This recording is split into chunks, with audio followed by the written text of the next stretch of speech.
Hello दोस्तों, कैसे आप सब। आशा करता हूँ हम लोग अच्छे होंगे। दोस्तों, हम लोग पढ़ रहे हैं लूसेंट पब्लिकेशन का ऑब्जेक्टिव सामान्य ज्ञान। और पिछले वीडियो में हम लोगों ने चैप्टर नंबर 9 तक कंप्लीट कर लिया था, जो था हमारा गुप्त काल। आज के वीडियो में हम लोग चैप्टर नंबर 10 को डिस्कस करेंगे, जो है गुप्त उत्तरकाल या फिर वर्धन वंश। और ये है 647 ईस्वी तक इसको माना जाता है। ठीक है, तो आइए शुरू करते हैं आज के पहले क्वेश्चन से और देखते हैं कि इसमें किस किस टाइप के क्वेश्चन है। तो दोस्तों, आज का पहला क्वेश्चन है क्वेश्चन नंबर 1। थानेश्वर में वर्धन वंश पुष्यभूति वंश की स्थापना किसने की। थानेश्वर में वर्धन वंश पुष्यभूति वंश की स्थापना किसने की। तो ये किया गया था पुष्यभूति वर्धन के द्वारा। किसके द्वारा? पुष्यभूति वर्धन के द्वारा थानेश्वर में वर्धन वंश या फिर पुष्यभूति वंश की स्थापना की गई थी। Question number 2। सूची 1 को सूची 2 के साथ सम्मिलित कीजिए। सूची 1 में दिया हुआ है राज्य और सूची 2 में दिया हुआ है राजधानी। तो वर्धन की राजधानी क्या हो जाएगा? ये हो जाएगा थानेश्वर। उसके बाद मोखरी की राजधानी क्या थी? तो कन्नौज हुआ करती थी। वाकाटक की राजधानी क्या हुआ करती? वाकाटक की राजधानी हुआ करती थी पुरिका। और मैत्रक की राजधानी वल्लभी। ठीक है, ये याद रखिएगा। क्वेश्चन नंबर 3, सुमेलित कीजिए। सूची 1 में दिया हुआ है राजवंश और सूची 2 में दिया हुआ है संस्थापक। तो वर्धन राजवंश का संस्थापक कौन था? तो वर्धन राजवंश का संस्थापक था पुष्यभूति। कौन था? पुष्यभूति। मोखरी राजवंश का संस्थापक कौन था? तो मोखरी राजवंश का संस्थापक था विंध्य शक्ति। कौन था? विंध्य शक्ति। वाकाटक राजवंश का संस्थापक कौन था? तो वाकाटक राजवंश का संस्थापक था ईशान वर्मा। कौन था? ईशान वर्मा। और मैत्रक राजवंश का संस्थापक कौन था? तो मैत्रक राजवंश का संस्थापक था भटार्ग। कौन था? भटार्ग जो था वो मैत्रक राजवंश का संस्थापक था। Question number 4। कदम राज्य की स्थापना मयूर शर्मन ने की। उसने अपनी राजधानी बनाई। कदम राज्य की स्थापना मयूर शर्मन ने की थी। उसने अपनी राजधानी बनाई थी। तो उसने अपनी राजधानी कहाँ बनाई थी? तो राजधानी बनाई थी वैजंती या फिर वनवासी को। किसको? वैजंती या फिर वनवासी को। ठीक है। Question number 5। निम्नलिखित में से वह अंतिम बौद्ध राजा कौन था जो संस्कृत का महान विद्वान और लेखक था। निम्नलिखित में से अंतिम बौद्ध राजा कौन था जो संस्कृत का महान विद्वान और लेखक था? तो वो था हर्षवर्धन। कौन था? हर्षवर्धन वो अंतिम बौद्ध राजा था जो कि संस्कृत का महान विद्वान और लेखक था। ठीक है। Question number 6। हर्ष चरित्र किसके द्वारा लिखी गई थी? हर्ष चरित्र किसके द्वारा लिखी गई थी? तो हर्ष चरित्र जो लिखी गई थी वो लिखा गया था बाणभट्ट के द्वारा। किसके द्वारा? बाणभट्ट के द्वारा हर्ष चरित्र की रचना की गई थी। Question number 7। हर्षवर्धन के समय में कौन सा चीनी यात्री या तीर्थयात्री भारत आया था? हर्षवर्धन के समय में कौन सी चीनी तीर्थयात्री भारत आया था? तो वो हर्षवर्धन के समय में कौन आया था? तो हर्षवर्धन के समय में आया था हैनसांग जो है वो हर्षवर्धन के शासनकाल में ही भारत की यात्रा किया था। ठीक है। Question number 8। चालुक्य राजा पुलकेशिन द्वितीय को किसने पराजित किया था? चालुक्य राजा पुलकेशिन द्वितीय को किसने पराजित किया था? तो चालुक्य राजा पुलकेशिन को नरसिंहवर्मन प्रथम ने पराजित किया था। किसने किया था? नरसिंहवर्मन प्रथम ने पराजित किया था चालुक्य राजा पुलकेशिन द्वितीय को। ठीक है। Question number 9। किस व्यक्ति को द्वितीय अशोक कहा जाता है? किस व्यक्ति को द्वितीय अशोक कहा जाता है? ये कहा जाता है हर्षवर्धन को। किसको कहा जाता है? हर्षवर्धन को द्वितीय अशोक कहा जाता है। ठीक है। Question number 10। बाणभट्ट किस सम्राट के राजदरबारी कवि थे? बाणभट्ट किस सम्राट के राजदरबारी कवि थे? तो ये थे हर्षवर्धन के राजदरबारी कवि। तो बाणभट्ट जो है हर्षवर्धन के राजदरबारी कवि थे। Question number 11।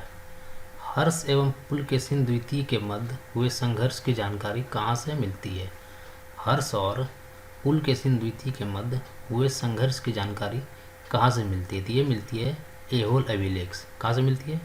ऐहोल अभिलेख से हर्ष एवं पुलकेशिन द्वितीय के मध्य हुए संघर्ष की जानकारी मिलती है।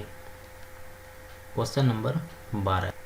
प्रतापशील हूण हरिण केसरी और महाराजाधिराज नामक उपाधियां निम्न में से किसकी थी? प्रतापशील, हून हरिन केसरी और महाराजाधिराज नामक उपाधियां निम्न में से किसकी थी? ये था प्रभाकर वर्धन का। किसका? प्रभाकर वर्धन का ही प्रतापशील, हूर हरिन केसरी और महाराजाधिराज नामक उपाधियां थी। ठीक है। क्वेश्चन नंबर 13, सम्राट हर्ष ने अपनी राजधानी थानेश्वर से कहाँ स्थानांतरित की थी? सम्राट हर्ष ने अपनी राजधानी थानेश्वर से कहाँ स्थानांतरित की थी? तो वो किया गया था कन्नौज। क्या किया गया था? थानेश्वर से कन्नौज स्थानांतरित किया था सम्राट हर्ष ने अपनी राजधानी को। क्वेश्चन नंबर 14, शकलोत्तरा पथनाथ किसे कहा गया है? शकलोत्तरा पथनाथ किसे कहा गया है? तो ये कहा गया है हर्षवर्धन को। किसको कहा गया है? हर्षवर्धन को। ठीक है। क्वेश्चन नंबर 15, हैनसांग ने किसे शिलादित्य कहा? हैनसांग ने किसे शिलादित्य कहा है? तो हैनसांग ने जो है शिलादित्य कहा था हर्षवर्धन को। किसको? राजा हर्षवर्धन को हैनसांग ने शिलादित्य कहा था। क्वेश्चन नंबर 16, गुप्त वंश के ह्रास के पश्चात उत्तर भारत में बड़े भाग का पुनर्गठन किसने किया? गुप्त वंश के ह्रास के पश्चात उत्तर भारत में बड़े भाग का पुनर्गठन किसने किया था? तो ये किया गया था हर्षवर्धन के द्वारा। किसके द्वारा? हर्षवर्धन के द्वारा गुप्त वंश के ह्रास के पश्चात जो है उत्तर भारत के बड़े भाग का पुनर्गठन किया गया था। क्वेश्चन नंबर 17, बंगाल का कौन सा शासक हर्ष का समकालीन था? बंगाल का कौन सा शासक हर्ष का समकालीन था? तो बंगाल का जो शासक था शशांक, वो हर्ष का समकालीन था। कौन था? शशांक जो है वो हर्ष का समकालीन था। ठीक है। क्वेश्चन नंबर 18, चालुक्य शासक पुलकेशिन द्वितीय ने किस नदी के किनारे हर्षवर्धन को परास्त किया था? चालुक्य शासक पुलकेशिन द्वितीय ने किस नदी के किनारे हर्षवर्धन को परास्त किया था? तो ये किया गया था नर्मदा नदी के किनारे। नर्मदा नदी के किनारे जो है चालुक्य शासक पुलकेशिन द्वितीय ने हर्षवर्धन को पराजित किया था। क्वेश्चन नंबर 19, हर्ष के शासनकाल में उत्तर भारत का सबसे महत्वपूर्ण शहर कौन सा था? हर्ष के शासनकाल में उत्तर भारत का सबसे महत्वपूर्ण शहर कौन सा था? तो हर्ष के शासनकाल में उत्तर भारत का सबसे महत्वपूर्ण शहर कौन सा था? तो ये था कन्नौज। कन्नौज जो है हर्ष के शासनकाल का उत्तर भारत का सबसे महत्वपूर्ण शहर था। क्वेश्चन नंबर 20, हर्ष की जीवनी किसने लिखी? हर्ष की जीवनी किसने लिखी? तो हर्ष की जीवनी लिखा गया था बाणभट्ट के द्वारा। किसके द्वारा? बाणभट्ट के द्वारा हर्ष की जीवनी लिखी गई थी। क्वेश्चन नंबर 21, हर्षवर्धन अपनी धार्मिक सभा कहाँ किया करता था? हर्षवर्धन अपनी धार्मिक सभा कहाँ किया करता था? तो ये किया जाता था प्रयाग में। हर्षवर्धन के द्वारा अपनी धार्मिक सभा जो है धार्मिक सभा का आयोजन प्रयाग में किया जाता था। क्वेश्चन नंबर 22, वर्धन वंश की राजधानी थानेश्वर किस प्रदेश में स्थित है? वर्धन वंश की राजधानी थानेश्वर किस प्रदेश में स्थित है? तो यह हरियाणा में। कहाँ पे स्थित है? हरियाणा में थानेश्वर जो है वो स्थित है।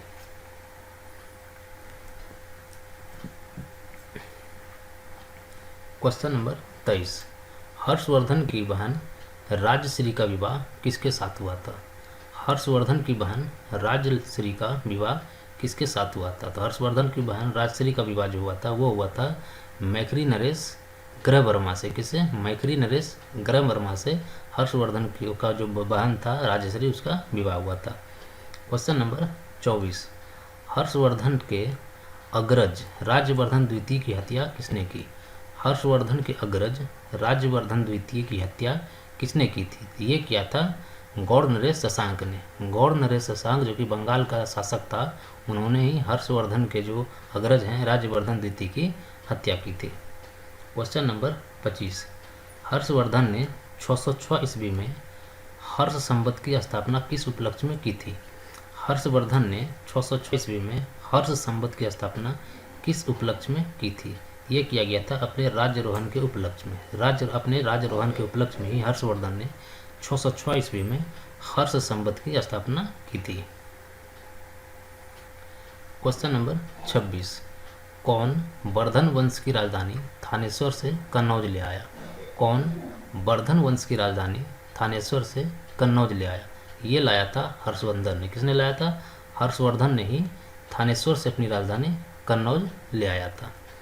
क्वेश्चन नंबर 27, कन्नौज किस प्रदेश में स्थित है? कन्नौज किस प्रदेश में स्थित है? तो कन्नौज कहाँ पे है? यह उत्तर प्रदेश में स्थित है। कहाँ पे? उत्तर प्रदेश में स्थित है। क्वेश्चन नंबर 28, हैंसांग की भारत में यात्रा के समय सूती कपड़ों के उत्पादन के लिए सबसे प्रसिद्ध नगर था। हैंसांग की भारत में यात्रा के समय सूती कपड़ों के उत्पादन के लिए सबसे प्रसिद्ध नगर था। तो हैंसांग जब भारत आया था उस समय सूती कपड़ों का सबसे प्रसिद्ध नगर कौन सा था? तो सबसे प्रसिद्ध नगर था मथुरा। कौन था? मथुरा जो है सबसे प्रसिद्ध नगर था सूती कपड़ों के लिए। क्वेश्चन नंबर 29, कवि बाणभट्ट निवासी था। कवि बाणभट्ट निवासी था। तो ये कहाँ का रहने वाला था? ये रहने वाला था थानेश्वर का। कहाँ का? थानेश्वर का निवासी था। कौन? कवि बाणभट्ट। क्वेश्चन नंबर 30, नागानंद का रचनाकार कौन था? नागानंद का रचनाकार कौन था? तो नागानंद का रचनाकार कौन था? यह था हर्षवर्धन। कौन था? हर्षवर्धन के द्वारा ही नागानंद का रचना किया गया था। क्वेश्चन नंबर 31, सम्राट हर्षवर्धन ने 2 महान धार्मिक सम्मेलनों का आयोजन किया था। सम्राट हर्षवर्धन ने 2 महान धार्मिक सम्मेलनों का आयोजन किया था। तो वो कहाँ कहाँ किया था? तो वो किया गया था कन्नौज व प्रयाग में। कहाँ पे किया था? कन्नौज व प्रयाग में 2 महान धार्मिक सम्मेलनों का आयोजन किया था सम्राट हर्षवर्धन के द्वारा। क्वेश्चन नंबर 32, नागानंद रत्नावली एवं प्रियदर्शिका नाटकों के नाटकार थे। नागानंद रत्नावली एवं प्रियदर्शिका नाटकों के नाटककार थे। तो ये कौन थे नाटककार? तो हर्षवर्धन। कौन थे? हर्षवर्धन ही नागानंद रत्नावली एवं प्रियदर्शिका नाटकों के नाटककार थे। ठीक है। क्वेश्चन नंबर 33, गुर्जरों को किस शासक ने पराजित किया? गुर्जरों को किस शासक ने पराजित किया? तो गुर्जरों को जो है हर्षवर्धन ने पराजित किया। किसने पराजित किया था? हर्षवर्धन ने ही गुर्जरों को पराजित किया था। क्वेश्चन नंबर 34, आज भी भारत में हैंसांग को याद करने का मुख्य कारण है। आज भी भारत में हैंसांग को याद करने का मुख्य कारण था। तो मुख्य कारण क्या है? सी यूकी की रचना। एक किताब लिखा था जिसका नाम था सी यूकी। उसी की रचना के लिए आज भी भारत में हैंसांग को याद किया जाता है। क्वेश्चन नंबर 35, हर्षवर्धन के विजयी जीवन में एकमात्र पराजय देने वाला पुलकेशिन द्वितीय कहाँ का शासक था? हर्षवर्धन के विजयी जीवन में एकमात्र पराजय देने वाला पुलकेशिन द्वितीय कहाँ का शासक था? तो वो कहाँ का शासक था? वो था बातापी या फिर बादामी। बातापी या फिर बादामी का ही शासक था। कौन? पुलकेशिन द्वितीय, जिन्होंने हर्षवर्धन को हराया था। क्वेश्चन नंबर 36, हर्षवर्धन ने अपनी पुत्री का विवाह वल्लभी नरेश से किया, जो कि उसकी एक बड़ी कूटनीतिक उपलब्धि थी। वल्लभी नरेश का नाम क्या था? हर्षवर्धन ने अपनी पुत्री का विवाह वल्लभी नरेश से किया, जो कि एक बड़ी कूटनीतिक उपलब्धि थी। तो वल्लभी नरेश का नाम क्या था? तो उस वल्लभी नरेश का नाम था ध्रुवसेन द्वितीय। क्या नाम था? ध्रुवसेन द्वितीय नाम था उसका, जिसके साथ हर्षवर्धन ने अपनी पुत्री का विवाह किया था। ठीक है। क्वेश्चन नंबर 37, 641 ईस्वी में किसने चीन के राजा ताई चुंग के पास एक राजदूत भेजा? 641 ईस्वी में किसने चीन के राजा ताई चुंग के पास एक राजदूत भेजा? ये भेजा गया था हर्षवर्धन के द्वारा। किसके द्वारा? हर्षवर्धन के द्वारा ही 641 ईस्वी में चीन के राजा ताई चुंग के पास एक राजदूत भेजा गया था। क्वेश्चन नंबर 38, हर्षवर्धन के भारतीय मिशन के जवाब में चीनी सम्राट ताई चुंग ने 3 चीनी मिशन हर्षवर्धन के दरबार में भेजे, जिसमें से एक मिशन हर्षवर्धन के मरणोपरांत पहुंचा। अंतिम मिशन में शामिल उस चीनी राजदूत का नाम क्या था, जिसने हर्ष की मृत्यु के तुरंत बाद जो घटनाक्रम घटित हुआ उसका विस्तार से वर्णन किया है? हर्षवर्धन के भारतीय मिशन के जवाब में चीनी सम्राट ताई चुंग ने 3 चीनी मिशन हर्षवर्धन के दरबार में भेजे, जिनमें से एक मिशन हर्षवर्धन के मरणोपरांत पहुंचा। अंतिम मिशन में शामिल उस चीनी राजदूत का नाम क्या था जिसने हर्ष की मृत्यु के तुरंत बाद जो घटनाक्रम घटित हुआ उसका विस्तार से वर्णन किया था? ये था वान हुआंगशो। क्या था? वान हुआंगशो वो चीनी राजदूत था। ठीक है। क्वेश्चन नंबर 39, किस चीनी यात्री को वर्तमान शाक्य मुनि एवं यात्रियों में राजकुमार कहा जाता है? किस चीनी यात्री को वर्तमान में शाक्य मुनि एवं यात्रियों में राजकुमार कहा जाता है? तो ये कहा जाता है हैनसांग को। किसको? हैनसांग को ही वर्तमान में शाक्य मुनि एवं यात्रियों का राजकुमार कहा जाता है। क्वेश्चन नंबर 40, हैनसांग भारत में लगभग कितने साल रहा? हैनसांग भारत में लगभग कितने साल रहा था? हैनसांग जो है लगभग भारत में 14 साल तक रहा था। कितना साल? 14 साल तक भारत में रहा था।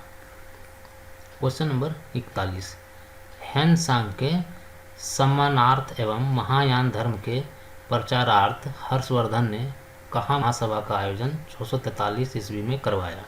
ये करवाया था कन्नौज में। कहाँ करवाया था? कन्नौज में। ठीक है। क्वेश्चन नंबर 42, कुंभ मेला को प्रारंभ करने का श्रेय किसे दिया जाता है? कुंभ मेला को प्रारंभ करने का श्रेय किसे दिया जाता है? तो कुंभ मेला को प्रारंभ करने का श्रेय हर्षवर्धन को जाता है। किसको दिया जाता है? हर्षवर्धन को दिया जाता है। इसी के शासनकाल में कुंभ मेला का आयोजन शुरू किया गया था। क्वेश्चन नंबर 43, नर्मदा नदी पर सम्राट हर्ष के दक्षिणवर्ती अग्रगमन को रोका।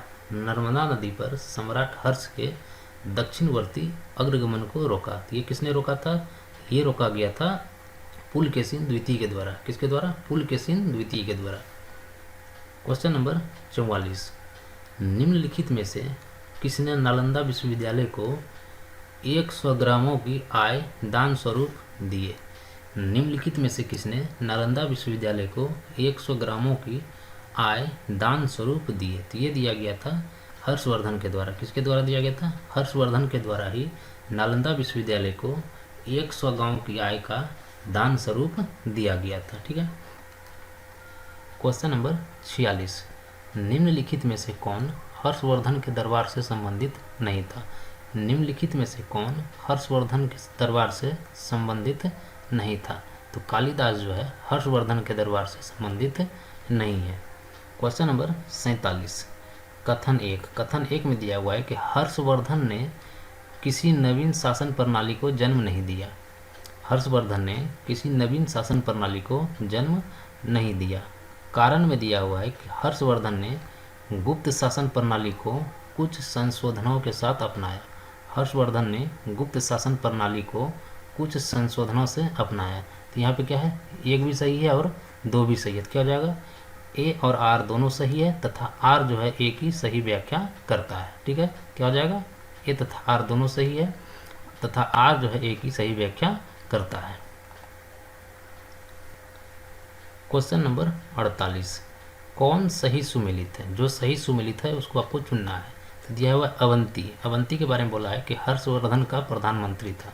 तो अवंती जो है हर्षवर्धन का प्रधानमंत्री था। तो ये क्या आ जाएगा? ये सही हो जाएगा। सिंहनाद। सिंहनाद जो है महासेनापति था। तो ये भी सही है। कुंतल। कुंतल सेनापति या फिर अश्वसेना। ये भी सही हो जाएगा। क्या हो जाएगा? उपयुक्त में से सभी। क्या हो जाएगा? उपयुक्त में से सभी। क्वेश्चन नंबर 49, किसका कथन है भारत के लोग गर्म मिजाज के हैं, उन्हें जल्दी गुस्सा आता है परंतु वे ईमानदार होते हैं? भारतीय स्वेच्छा प्रेमी है। क्या है? स्वेच्छा प्रेमी है। तो किसका कथन है भारत के लोग गर्म मिजाज के हैं, उन्हें जल्दी गुस्सा आता है परंतु ईमानदार होते हैं? भारतीय स्वेच्छा प्रेमी है। ये किसका कथन है? तो ये कथन है हैनसांग का। हैनसांग के द्वारा ही कहा गया था कि भारत के लोग गर्म मिजाज के हैं, उन्हें जल्दी गुस्सा आता है परंतु ईमानदार होते हैं। भारतीय जो है स्वेच्छा प्रेमी होते हैं। क्वेश्चन नंबर 50, घटी यंत्र या फिर तुला यंत्र का प्रयोग होता था। घटी यंत्र या फिर तुला यंत्र का प्रयोग होता था। तो ये किस में प्रयोग किया जाता था? ये प्रयोग किया जाता था खेत की सिंचाई के लिए। किसके लिए? खेत की सिंचाई के लिए घटी यंत्र या फिर तुला यंत्र का प्रयोग किया जाता था। क्वेश्चन नंबर 51, निम्नलिखित में कौन सा वाक्यांश हर्षोत्तर काल के स्रोतों में सामान्यतः उल्लेखित हुंडी प्रकृति की स्वरूप को परिभाषित करता है। निम्नलिखित में से कौन सा वाक्यांश हर्षोत्तर काल के स्रोतों में सामान्यतः उल्लेखित हुंडी की प्रकृति स्वरूप को परिभाषित करती है? तो ये करती है विनय पिटक पत्र। किसमें? विनय पिटक पत्र में। क्वेश्चन नंबर 52, दक्षिण भारत के संबंध में एरीपत्ती का अर्थ था। दक्षिण भारत के संबंध में एरीपत्ती का अर्थ था। तो क्या था एरीपत्ती का अर्थ? यह था जलाशय की भूमि। क्या थी? जलाशय की भूमि। क्वेश्चन नंबर 53, हर्ष के काल में भू राजस्व की सीमा थी। हर्ष के काल में भू राजस्व की सीमा थी। तो हर्ष के शासन काल में भू राजस्व की सीमा क्या थी? 1/6 से लेकर के 1/10 तक। कितना था? 1/6 से लेकर के 1/10 तक। क्वेश्चन नंबर 54, मोखरी शासकों की राजधानी थी। मोखरी शासकों की राजधानी थी। तो मोखरी शासकों की राजधानी कन्नौज थी। कहाँ थी? कन्नौज थी। क्वेश्चन नंबर 55, सीयूकी नामक यात्रा विवरण निम्नलिखित में से किससे जुड़ा है? सीयूकी नामक यात्रा विवरण निम्नलिखित में से किससे जुड़ा है? ये जुड़ा है हैनसांग से। किससे? हैनसांग से जुड़ा है। सीयूकी नामक यात्रा विवरण जो है हैनसांग से जुड़ा है। तो दोस्तों आज की वीडियो का ये आखिरी क्वेश्चन था और इसी क्वेश्चन के साथ आपका चैप्टर नंबर 10 जो है पूरा कंप्लीट होता है। और अगर आपको वीडियो पसंद आया तो वीडियो को लाइक शेयर सब्सक्राइब जरूर करें। दोस्तों आज रहने देते हैं इस वीडियो में इतना ही और मिलते हैं अगले वीडियो में हम लोग अगले टॉपिक के साथ। तब तक के लिए नमस्कार, जय हिंद।